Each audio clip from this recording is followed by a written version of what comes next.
Who were those two lunatics at the top of the table? So that's Cyra Ral and Regina Jackson, and they run the Race to Dinner program. And that the program is basically they come to dinner and you pay them thousands of dollars, and they'll sit there and explain why you're racist. And that's what they did in that scene. And you know, of course, in real time, it was like 2 hours of this, just them sitting there talking to these white women and just breaking them down, you know, emotionally and intellectually, explaining to them why they're racist, having them confess, you know, instances of them being racist. Really just, it's the most intense brainwashing session I've ever witnessed, and probably the only real brainwashing session I've ever witnessed in real time in the room. And it was pretty disturbing to watch. But, you know, when we decided to make this movie, I had heard of these Race to Dinner things a couple of years ago, and when we decided to make this movie on this subject, the first thing I said, like, we got to get into one of these Race to Dinners. We have to get there. The problem is that the dinner is only for white women, which is pretty interesting. So when we called them and we asked about, you know, is it possible for a man to attend? They said, no, you have to be a woman. But then that brings us back. Now it's like a sequel to What is a Woman? Because that brings us back to the question, well, what do you mean you have to be a woman? What is that? Right. And I think if I remember correctly, the way that they threaded that needle, because their real answer was, oh, no, you have to be a real woman. But they didn't say that. So they said something like, well, you have to be someone who was socialized as a woman. That's who we allow. So anyway, that ended with me not being able to attend. So we had to find some other way to get in the building. And as it turns out, you know, you can be a waiter serving the dinner and be a man, and that's okay. So that was our loophole that we exploited, and we kind of went into that scene, and I knew that my goal was, well, I wanted to get them to toast racism. I knew that. But before that, I wanted to earn my seat at the table. I had to somehow find a way to sit down at the table, and then I'll know that I've sort of completed that step of my anti-racist journey, which we did. You nailed it. That Cyra Ral is the most hateful person in this entire film. She's disgusting. What an absolute pig this person is. She hates America, and she hates whites. I mean, deeply hates. Am I wrong? Oh, I'm not wrong at all. She says it herself. She says it about America. America's a piece of S, I believe she says, her words. And yeah, she's very clear. She doesn't like white people. We know that from the film. We know that from her Twitter history. I think she also has left Twitter recently. So if this film had something to do with that, then I think that alone makes this movie worth it. Right. Totally. But yeah, she's full of that. That's obviously what motivates this person, is a real resentment towards white people and wanting to find an outlet for that, so that she could kind of very thinly veil it in anti-racism or whatever.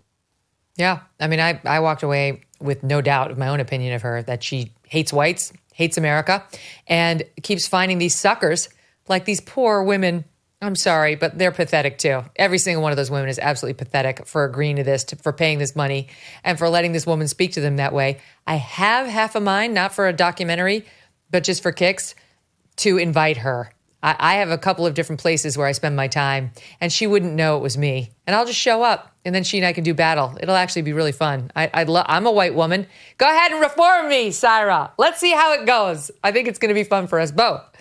She was so annoying, but seeing you needle her and like tweak her and ultimately expose and thus embarrass her is very gratifying. That's how you wind up feeling at the end of this, even though there are infuriating moments, like when seemingly normal people sign a petition to change the George Washington Monument into the George Floyd Monument. Yeah. And by the way, that was another one. We went into that. We wanted to do this petition in D.C.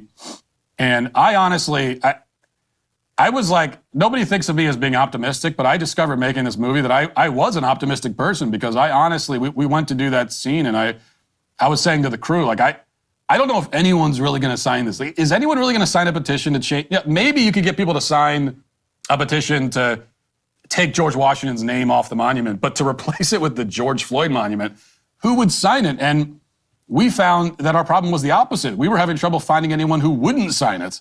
Oh my gosh. Just the vast majority of people we stopped, white or black, they were, absolutely. They were ready for it. They thought it was a great idea. And I find that, incredibly depressing, I have to say. That webinar that we showed the Robin DiAngelo clip from, there was good news in that thing. We aired it in March of 2023 on the show because she and these other DEI leaders are lamenting their loss of power. They could feel it by March of 23, starting to wane, their influence starting to wane. And so is there any good news in all of this in your travels? Did you see some shoots of grass, shoots of green there on this nonsense losing power and starting to ebb? I think so. I not so much in making the movie. Most of the places that we went to and the rooms that we were in were all people that were true believers. So not a lot of light peeking through the darkness there. But culturally, I think that look, just the fact that everybody has heard of DEI, and I think the vast majority of people have a negative. It has a negative connotation for the vast majority of people. That alone is a pretty good sign that DEI is reaching its peak. I think if you got 100 random people into a room and asked them how many of you have heard of DEI, probably 98 of them will say that they've heard of it, and most of them will sort of say while rolling their eyes because they see it as either a silly thing or something worse. So I think it's reaching its peak. But what you have to look out for is, okay, eventually DEI goes away. Nobody talks about it anymore. All the DEI initiatives go away because it's just, people see it as so ridiculous and toxic and harmful. But what you have to look out for is the people who promote this stuff, they're not going to go away. So they're going to try to repackage it as it's something already else. being rebranded. They're calling it now belonging at the New York City schools. Well, there you go. The belonging. I mean, to me, that sounds even creepier somehow. So the repackage to me always sounds worse. But yeah, exactly. So they take it, they get rid of DEI, but they don't really get rid of it because the ideas are still there.